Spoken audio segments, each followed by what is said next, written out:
সশস্ত্র সন্ত্রাসীদের উস্কে দিয়ে স্বরাষ্ট্রমন্ত্রী ডাকাতের ভূমিকা পালন করছেন বলে অভিযোগ করেছেন বিএনপির যুগ্ম মহাসচিব রুহুল কবির রিজভী। শুক্রবার রাতে বিএনপির নয়াপল্টন কার্যালয়ে এক জরুরি সংবাদ সম্মেলনে তিনি একথা বলেন।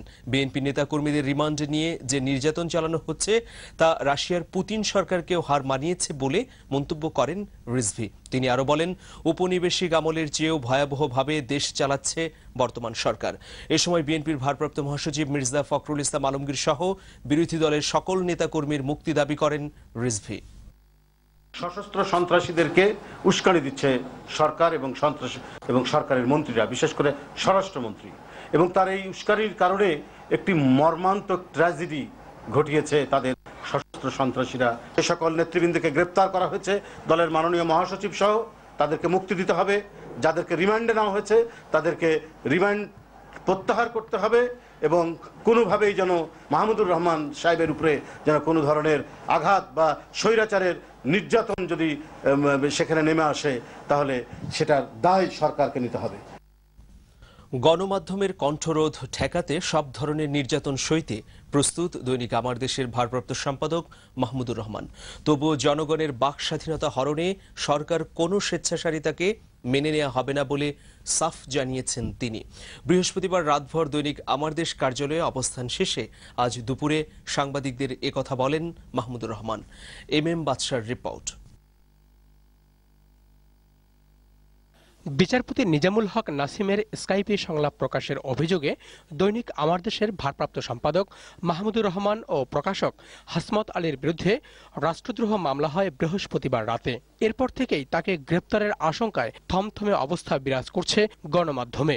রাতভর দৈনিক আমার দেশ কার্যালয়ে দেখা করতে আসেন মাহমুদুর রহমানের ভক্ত ও শুভাকাঙ্ক্ষীরা।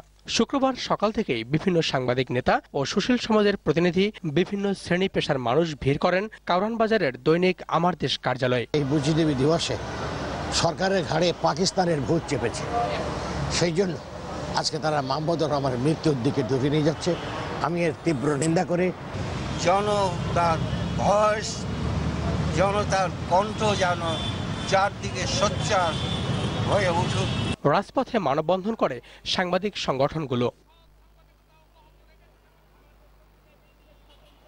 মুক্ত গণমাধ্যম প্রতিষ্ঠা এবং বাক ও বিবেকের স্বাধীনতা, কণ্ঠের স্বাধীনতার জন্য আমরা সর্বোচ্চ চেষ্টা করে যাব। প্রতিবেদনের সূত্রকে সেই কথা কোনোদিন বিশ্বের কোনো সাংবাদিক স্বীকার করে নাই, কিন্তু ঘটনা সত্য, রিপোর্ট সত্য, বিচারকও স্বীকার করেছেন।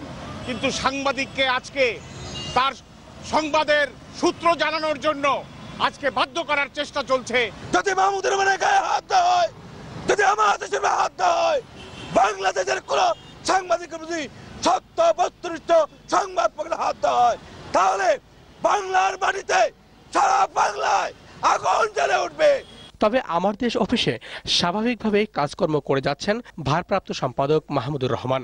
নিজের দৃঢ় মনোবলে সহকর্মীদের উৎসাহ আর প্রেরণা দিয়ে যাচ্ছেন গণমাধ্যমের অধিকার রক্ষায় সোচ্চার এই সম্পাদক। বাক স্বাধীনতা যদি হরণ করতেই হয়, তাহলে এই পত্রিকা অফিস থেকেই এটা করতে হবে। কাজে আমি সরকারকে বাধ্য করব এই ইনশাআল্লাহ আমার দেশ অফিস থেকেই আমাকে গ্রেফতার করার জন্য, যদি তারা গ্রেফতার করতে চায়। দুপুরের কিছু পর আমার দেশ কার্যালয়ে বিএসিসি ভবনের নিচে পুলিশ জড়ো হতে শুরু করে।